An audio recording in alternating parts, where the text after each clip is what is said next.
My first appearance was in Naples. The year was 1906, and I appeared in a popular theater by the name of Teatro Bellini. And I sang the role of Alfio in Cavalleria Rusticana with a mediocre success. In my time, it was not so easy to make a career, to build a career of a certain importance. So I had to go first with a long touring company all around the Balkans and Russia. And I have been in Russia during 2 years and a half in a touring company, and I was the leading baritone of the occasion, and I sang 630 performances in 2 years and a half. So that proves to you that I had a certain preparation when I came back to Italy, and I started my career. I arrived in Italy in 1912. It was in the month of May. And 2 weeks after, I signed the contract going to Trieste for the fall season in Trieste. During my stay in Trieste, where I sang several operas, I was engaged to go to Teatro Regio di Torino. During my stay in Torino, I was asked to go to La Scala for the centennial festivities in occasion of the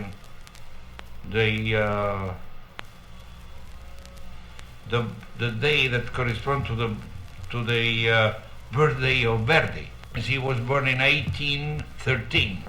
That was 1913, the 100th anniversary of his birthday. So, but I refused to go on account of some differences for the repertoire. So, during that period, I sang in Bologna, Genoa, Rome, Naples. And we had a suit and a court with the Scala because I didn't go. I refused to recognize the contract I have signed. But I won the case, because I was on the right side of the situation. So I returned to La Scala the season 1915-1916. And I opened the season with... So next year, the season 1916-1917, I opened again La Scala with somebody else, of course, with the opera by Spontini, Fernando Cortés. It was during the First World War, And then I was, of course, serving, and I was tired. I could not move myself. And from La Scala, I was just in an office during my service, and as a censorship, you see. I was transferred from Milan to Rome, being a censor, Mm-hmm. And during my stay in Rome, I sang at Teatro Costanzi, which now is called Teatro of the Opera in Rome. It was the year 1718. At that time, I had the opportunity to sing for the first time with Gigli. But I met Gigli for the first time there, and we sang Adriano Lecouvreur together. From there, I was released from the army for a special concession, and I went to Chile, South America. So there is too long to describe my vagabondage. But from there I went to Havana. And then already at Metropolitan they heard about my possibilities, my very humble qualities, and because my colleague Pasquale Amato, his voice was declining, you see, they tried to contact me. So from Havana we went to Mexico for the opera season, and received a letter from Gatti Casazza, and he asked me to come to New York to discuss some possibilities. So I came to New York. I think it was the November 1920, and then I made my debut in Aida. So at Metropolitan I sang several operas, and I sang many first performances. In fact, I think among the baritone repertoire, Chenier, I mean the role of Gerard, is the most human one, the most sincere one, the most realistic one. It is not fictitious. Now, another satisfaction was given to me by the role of William Tell. We gave two different editions to the William Tell. The first edition was done, I don't remember exactly, but it must be 1924.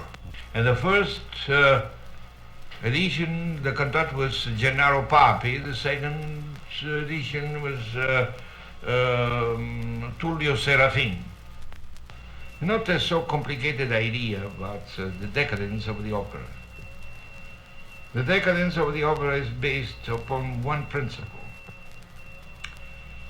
The goal and the obligation of a manager is to popularize an opera, or all the masterpieces. But instead to popularize the masterpieces, they vulgarize the masterpieces. This is the reason why the people they are not satisfied. You know why? Talking about preparation. They have not the possibility of preparation of the new singers on account of the general theatrical situation. Now, in my time, suppose, you went to Florence to sing Hernani. You had 1 month of Hernani, and you had to sing 12 performances of Hernani in 1 month. And then you went to Lucca or to Leghorn for Hernani. You sang another time 12 performances in Leghorn or in Lucca. So after that tour of Hernani, you knew Hernani better than Verdi. So you became an expert in Hernani. That means preparation. You cannot take a green man and put in among the audience, assisting all the rehearsals,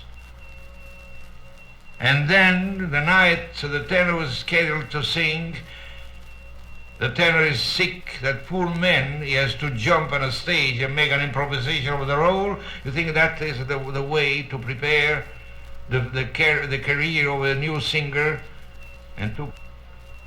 but a theater that enjoys a great quantity of money, it is my opinion that it has the obligation to be faithful to the opera, to the quality of the opera. They have two quality of singers. Number one, who sings for the beauty of the art. Another one who sings to achieve a big success among the audience.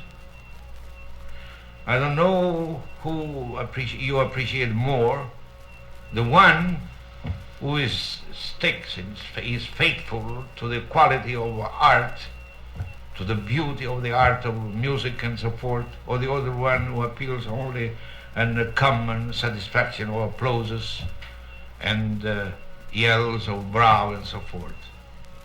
It's up to you. This is the situation. You make some difference between the real artists and so-called ham. Unfortunately, now 95% they are hams. In my time, there were some hams, even among the greats, or the greatest of the singers. But we had honest singers. They sang for the purity of the art of singing. Many singers, they have in mind only to produce big sounds. You know, singing is to promote the emotions. This is based on the new school which was founded by Scialapin, Caruso and Titarufo. Before them, they were virtuosos.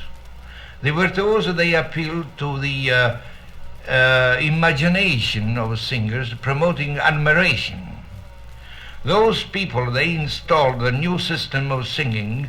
They appealed an emotion of the audiences. I decided to stop my career because I did my part. And I was accompanied Bidu Sayão, of course, tried to protect her and her interests, and artistically speaking. And I said, two divergent interests, they don't merge. For that I said, well, I did my part, I will retire. To protect her, to assist her. So it was in 1939 that they decided to sing the last performance.